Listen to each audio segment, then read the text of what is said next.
হে মুহাম্মদ, তোমার পক্ষ থেকে আমাদের সঙ্গে কখন যুদ্ধে লিপ্ত হবা?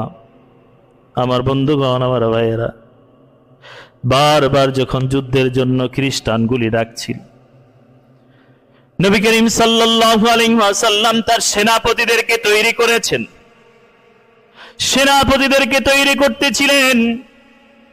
মুতার যুদ্ধে এমন অবস্থায় নবী করিম সাল্লাল্লাহু আলাইহি ওয়াসাল্লাম 3000 সাহাবীদেরকে সৈন্য ট্রেনিং প্রাপ্ত করেছেন।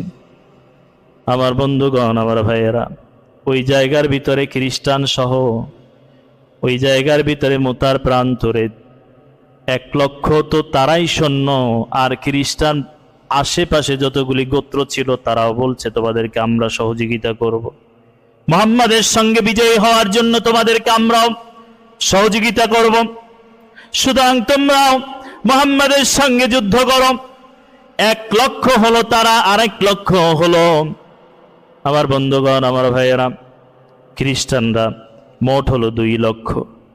আর কোরআন প্রেমিক, ইসলাম প্রেমিক, নবী প্রেমিক হলো কয়জন? মাত্র 3000। মাত্র কয় হাজার? 3000। যুদ্ধ করবে কত মানুষের সাথে? 2 লক্ষ মানুষের সাথে। শুনে রাখেন মুসলমান, ভারত মাঝে মধ্যে আমাদেরকে হুঙ্কার দেয়, ভারত মাঝে মধ্যে আমাদেরকে শেষ করে দেওয়ার কথা বলে। ওরা ইতিহাস ভুলে গিয়েছে। 3000 মানুষ যদি 2 লক্ষ খ্রিস্টানদের সঙ্গে যুদ্ধে লিপ্ত হয়ে বিজয়ী হতে পারে, বাংলাদেশে 16 কোটি মুসলমান থাকতে পারে, 100 কোটি হিন্দুদের ভিতরে যা আছে তার থেকে এই 16 কোটি মানুষের হৃদয়ের ইমানের স্পন্দনটা অনেক অনেক গুণী বড়। ধরে কোন ঠিক কিনা? ভারত আমাদেরকে হুঙ্কার দিতে পারে, কিন্তু এই হুঙ্কার আমাদের কাছে একেবারে তুলার মতো উড়ে যায়। কারণ আমাদের ইমান হলো সেই ইমান যে ইমানদারেরা 3000 মানুষ 2 লক্ষ কাফেরদের সঙ্গে যুদ্ধ করেছে, বিজয় হয় না? ইমানদাররা বিজয় হয় না? হয়েছে। এজন্য আল্লাহ রাব্বুল আলামিন বলছেন, ওয়ালা তাহিনু ওয়ালা তাহজানু ওয়া আনতুমুল আ'লাউনা ইন কুনতুম মুমিনিন। আল্লাহ তাআলা বলছেন, বান্দারে, ওয়ালা তাহিনু ওয়ালা তাহজানু, তোমাদের কোনো চিন্তা নাই, তোমাদের কোনো ভয় নাই, হতাশ হওয়ার কোনো কারণ নাই। আমি আল্লাহ অবশ্যই তোমাদেরকে বিজয় দান করব। শর্ত হলো একটা, তোমাদেরকে মুমিনের মতো মুমিন হওয়া লাগবে। আমাদেরকে কি হওয়া লাগবে? মুমিনের মতো মুমিন হওয়া লাগবে। সম্মানিত উপস্থিতি, সময় একেবারে স্বল্প। আমার বন্ধুগণ, আমার ভাইরা, নবী করিম সাল্লাল্লাহু আলাইহি ওয়াসাল্লাম তাদেরকে প্রস্তুত করে দেওয়া হলো। 3 জন সেনাপতি, 3 জন আমির নিযুক্ত করেছেন। হযরত যায়েদ ইবনে হারিসকে বলা হলো প্রধান সেনাপতি। আমার বন্ধুগণ, আমার ভাইয়েরা, আব্দুল্লাহ বিন লাওহা তিনিও ছিলেন সেনাপতি। হযরত আবু জাফর বিন আবু তালিব তিনিও ছিলেন সেনাপতি। নবী করিম সাল্লাল্লাহু আলাইহি ওয়াসাল্লাম বললেন, আবু জাফর বিন আবু তালিবকে একেবারে প্রধান সেনাপতির দায়িত্ব আমি রাসূল দিয়ে দিলাম। যদি তিনি নিহত হন, কালিমার ঝান্ডা, কালিমার পতাকাটা আব্দুল্লাহ বিন লাওহার হাতে দিয়ে দিও, যায়েদ বিন হারিসার হাতে দিয়ে দিও, আব্দুল্লাহ বিন লাওহার হাতে দিও। আমার বন্ধুগণ, আমার ভাইয়েরা, 3 জনে যদি নিহত হয়, 3 জন সেনাপতি যখন বিদায় নেবে, তোমাদের ভিতর থেকে আরেকজন সেনাপতি তোমরা বানিয়ে নিয়ে। আমার বন্ধুগণ, আমার ভাইয়েরা, এই বলে 2 লক্ষ সসজ্জিত কাফের আর মুশরিকদের সঙ্গে নবী তার প্রেমিক সৈন্যদেরকে পাঠিয়ে দিলেন। আমার বন্ধুগণ, আমার ভাইয়েরা, এই খ্রিস্টানগুলি মুতার প্রান্তরে দাঁড়িয়েছিল। কাফের আর মুশরিকরা মুতার প্রান্তরে দাঁড়িয়ে একেবারে ঘিরে রেখেছেন হযরত আবু জাফর বিন আবু তালিব। আবু জাফর বিন আবু তালিব কালিমার পতাকা উঁচু অবস্থায় রেখে দিয়েছে। 2 লক্ষ মানুষের ভিতরে যুদ্ধ করার জন্য সর্বপ্রথম এগিয়ে গিয়েছেন। আমার বন্ধুগণ, আমার ভাইয়েরা, তিনি মানুষের এত সুসজ্জিত পরিস্থিতি দেখে, এমন অবস্থা দেখে হযরতে আবু জাফর বিন আবু তালিব নিজের ঘোড়া থেকে লাফ দিয়ে নিচে নেমেছেন। এমনকি নিজের ঘোড়াটাকে একেবারে নিজের ছুরি দিয়ে আঘাত করে মেরে ফেলেছে। তার কারণ ছিল, ঘোড়াটাকে এমনি করে ছেড়ে দিলে কাফের আর মুশরিকরা তার ঘোড়াকে ব্যবহার করে ইসলামের ক্ষতি করতে পারে। সুতরাং এই জন্য তিনি মুহূর্তের ভিতরে একেবারে ঘোড়াটাকে শেষ করে দিয়ে কালিমার পতাকাটা ডান হাতে ধরে বাম হাত দিয়ে জালিম আর কাফেরদেরকে নিধন করার জন্য চেষ্টা করলেন। বহু দূর পর্যন্ত এগিয়ে গেলেন কালিমার পতাকা নিয়ে। কিছুক্ষণ পরে হযরতে আবু জাফর বিন আবু তালিবের ডান হাতের উপরে পতাকা যেই হাতে ছিল ওই হাতের উপরে একটা তরবারির আঘাত লাগে। সঙ্গে সঙ্গে ডান হাতটা শরীর থেকে বিচ্ছিন্ন হয়ে যায়। আমার বন্ধুগণ, আমার ভাইরা, ডান হাত থেকে বাম হাতে পতাকা নিয়ে দৌড়াচ্ছেন, কালিমার পতাকাকে উত্তোলন করে দৌড়াচ্ছেন। কারণ আবু জাফরের মনে চিন্তা হলো, আজকে কোরআনের, আজকে ইসলামের, আজকে কালিমার পতাকাকে যদি আমি বিজয় করতে পারি, বিজয় করতে গিয়ে যদি আমি শাহাদাতের তামান্না লাভ করি, আল্লাহ রাব্বুল আলামিনের পক্ষ থেকে আমার জন্য পুরস্কার আছে না নাই? সম্মানিত উপস্থিতি, কিছুক্ষণ পরে হযরতে আবু জাফরের বাম হাতের উপর একটা তরবারির আঘাত খায়। সঙ্গে সঙ্গে তার বাম হাতটা শরীর থেকে বিচ্ছিন্ন হয়ে যায়। আমার বন্ধুগণ, আমার ভাইয়েরা, ইসলামের জন্য কত মায়া, কত ত্যাগ তিতিক্ষা, ইসলামের জন্য কত ভালোবাসা হলে পড়ে দুই বাহু দিয়ে এভাবে কালিমার পতাকাকে আঁকড়ে ধরেছেন।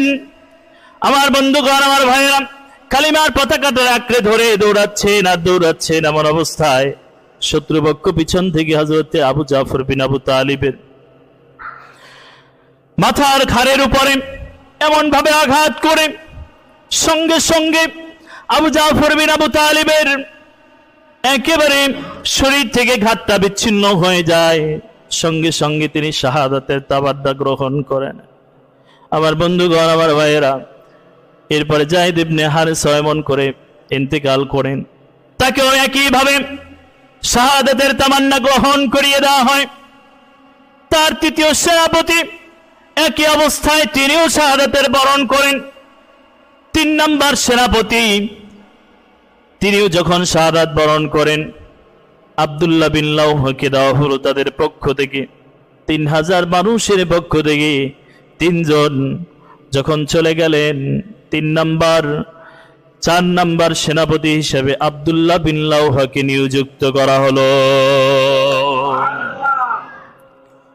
আব্দুল্লাহ বিন লাওহা কালিমার পতাকাকে উঁচু করে ধরে বলেন, কাফের আর মুশরিকরা সংখ্যায় যতই হোক, শক্তি যতই হোক, ইমানের শক্তির কাছে তোমাদের কোনো শক্তি, কোনো কিছু পরোয়া করি না। আসো আমার সঙ্গে কে যুদ্ধ করবা। আব্দুল্লাহ বিন লাওহা যুদ্ধ করতে করতে একাধারে অসংখ্য অগণিত কাফের আর মুশরিকদেরকে জমিনের সঙ্গে মিশিয়ে দিয়ে মোতার যুদ্ধটাকে তিনি একেবারে বিজয় করে দিলেন।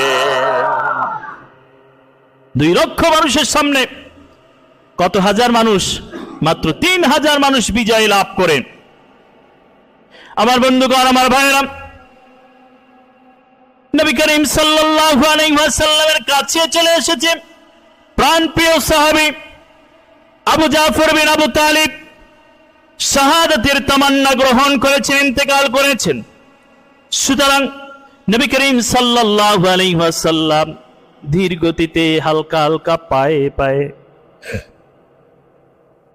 আবু জাফর বিন আবু তালিবের বাড়ির দিকে রওনা হলেন। আবু জাফর বিন আবু তালিবের স্ত্রী স্বামী আসবে এই কথা শুনে, স্বামী বীরের বেশে ফিরে আসবে এই চিন্তা করে স্বামীর জন্য রুটি বানাচ্ছে, সন্তানরা খেলাধুলা করে।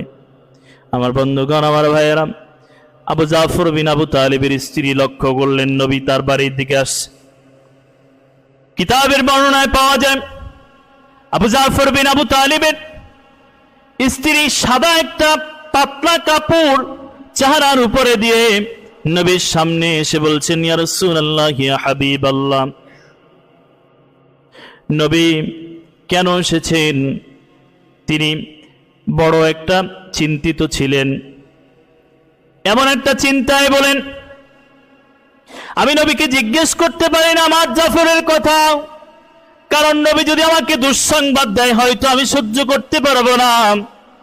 সুতরাং আমার অন্তরে ভয় ছিল, এই জন্য আমি তারে জিজ্ঞেস করতে পারি না। নবীকে বললাম, নবী কেন এসেছে? নবী করিম সাল্লাল্লাহু আলাইহি ওয়াসাল্লাম চোখের পানি ছেড়ে দিলেন। জাফর বিন আবু তালিবের স্ত্রী বুঝতে বাকি নাই নবী কি হয়েছে। নবী বলছেন, তোমার সন্তানদেরকে ডাকো, তাদেরকে বলো নবী ডেকেছেন, তোমরা আসো। তিনি ডাকলেন আর বললেন, প্রাণের নবী, আমার পিতা মাতা আপনার রাস্তায় কোরবানি হোক, আপনি যদি বলতেন কেন আমার বাড়িতে এসেছেন। নবী বলেছেন, জাফর বিন আবু তালিবের স্ত্রী তোমার স্বামী তার প্রান্তরে শাহাদাত বরণ করেছে। শাহাদাতের তামান্না শোনার সঙ্গে সঙ্গে হযরতে আবু জাফর বিন আবু তালিবের স্ত্রী চোখের পানি ছেড়ে দিলেন আর সন্তানদের মাথার উপরে হাত বুলাইলেন। নবী তিনিও মাথার উপরে হাত বুলাইলেন। আমার বন্ধুগণ, আমার ভাইয়েরা,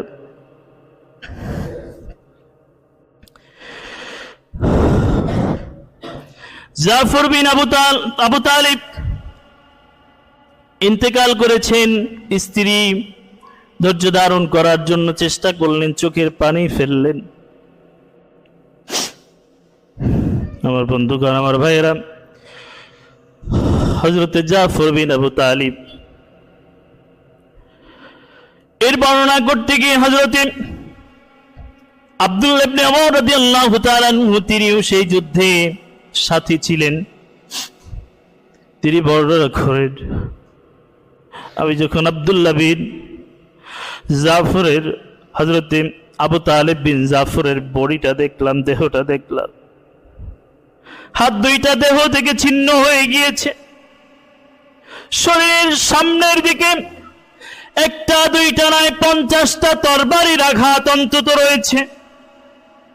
কেমন ইসলাম প্রেমিক হলে, কেমন ইমানওয়ালা হলে, দিনওয়ালা হলে আবু জাফর সরে যায় না এক সেকেন্ডের জন্য, মৃত্যুকে পরোয়া করে নাই, ইমানের সামনে বলিয়ান হয়ে দাঁড়িয়েছিল। জোরে গান সুবহানাল্লাহ। নবী করিম সাল্লাল্লাহু আলাইহি ওয়াসাল্লাম সেই জায়গা থেকে চলে এসেছেন। সাহাবায়ে কেরামদেরকে বললেন, ও সাহাবীরা, তোমরা আবু জাফর বিন আবু তালিবের পরিবারের দিকে লক্ষ্য রাখো, খেয়াল রাখো তারা কি করে, তাদের খোঁজ খবর রাখো, তাদের খাবারের ব্যবস্থা করো। সম্মানিত বন্ধুগণ, আমার ভাইয়েরা, নবী করিম সাল্লাল্লাহু আলাইহি ওয়াসাল্লামের মনটা বড় খারাপ। বহুদিন পর্যন্ত আবু তালিব বিন আবু জাফরের কথা বলতে পারে না নবী, বারবার একই চিন্তায় যখন মগ্ন হয়ে যায়। সম্মানিত বন্ধুগণ, আমার ভাইয়েরা, জিবরিল আমিন নবী করিম সাল্লাল্লাহু আলাইহি ওয়াসাল্লামকে স্বপ্নে দেখায়, ইয়া রাসূলুল্লাহ, ইয়া হাবিবাল্লাহ, আল্লাহ আজকে আপনাকে স্বপ্নে দেখাবে, বড় খুশির সংবাদ দিবে। নবী আমার বর্ণনা করেন, সেই রাতে আমি স্বপ্নে দেখি আবু জাফর বিন আবু তালিব রক্ত মাখা দুইটা হাত নিয়ে ফেরেশতাদের সঙ্গে জান্নাতে উড়ে বেড়াচ্ছে। আওয়াজ করে গান সুবহানাল্লাহ, নারায়ে তাকবীর। সম্মানিত উপস্থিতি, ছিল ইসলাম। এই কালিমার পতাকাকে উত্তোলন করার জন্য সাহাবায়ে কেরামদের কি ত্যাগ আর তিতিক্ষা, জীবন দিয়েছেন, অঙ্গ প্রত্যঙ্গ দিয়েছেন, রক্ত দিয়েছেন, এমনকি হযরতে আমির হামজার কলিজাটা পর্যন্ত ছিঁড়ে নেওয়া হয়েছে। কালিমার পতাকাকে এত সহজে উত্তোলন করা যায় না। সম্মানিত উপস্থিতি, সেই কালিমার পতাকা আজও আছে না নাই? আছে, কিন্তু আমরা কি উত্তোলন করতে পেরেছি? না, পারি নাই। এই 51 বছরের বাংলাদেশ কত মুসলিম, কত দাড়িওয়ালা, কত টুপিওয়ালা, কত ইসলামওয়ালা ক্ষমতা এসেছে, কিন্তু কেউ একটা নামাজের আইন পর্যন্ত বাস্তবায়ন করতে পারে না। সুতরাং কোরআনের আইন যারা বাস্তবায়ন করতে পারে, ইসলামের আইন যারা বাস্তবায়ন করতে পারে, তাদের সঙ্গে আমাদের থাকার দরকার আছে না নাই? আল্লাহ তাআলা আমাদেরকে কবুল করুন।